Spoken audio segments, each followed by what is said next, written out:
অভিনয় হচ্ছে একটা শিল্প, it's an art you know. অভিনয়টাকে নিজের মধ্যে ধারণ করতে হয়, তাহলে এই বইয়ের সত্তাটা আমি যখন নিজের মধ্যে জাগাতে পারবো তখনই কিন্তু এটা আমার বহিঃপ্রকাশ পাবে। আমি সুন্দরভাবে এটাকে প্রেজেন্ট করতে পারবো।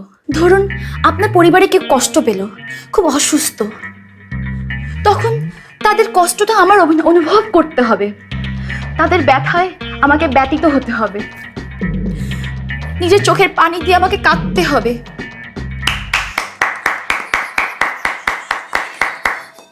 I like it.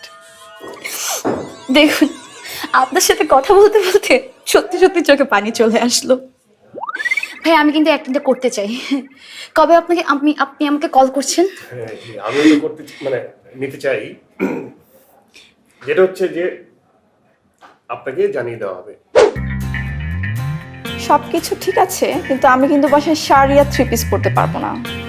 Sari R 3 piece, হ্যাঁ, এটা পরতে পারবো না। পড়তে পারছে না, না। এই একটু নোট রাখো, হ্যাঁ? শাড়ি আর 3 পিস পড়তে পারছে না। আমি বাসায় শর্ট স্কার্ট অথবা জিন্স পরবো। শর্ট হ্যাঁ, শর্ট স্কার্ট। কাট হ্যাঁ, 3 পিস কি জিন্স। জিন্স। হ্যাঁ, ও হ্যাঁ, এখন- দেখতেই তো পাচ্ছি এখন হ্যাঁ, একটা জিন্স পরে আছেন। বাহ, সুন্দর লাগে না এতে? হ্যাঁ, হ্যাঁ। নোট রাখো। আর আর বইয়ের অ্যাক্টিং করতে হবে বলি যে বইয়ের মতো ঘোমটা দিয়ে আমি থাকতে পারবো না। না, একদমই আমরা ওরকম যাচ্ছি না যে ঘোমটা দিয়ে থাকতে হবে, তাহলে তো মায়া তৈরি হতে পারে নাকি? Good point. ঠিক আছে, ঘোমটা দিয়ে থাকতে হবে। আর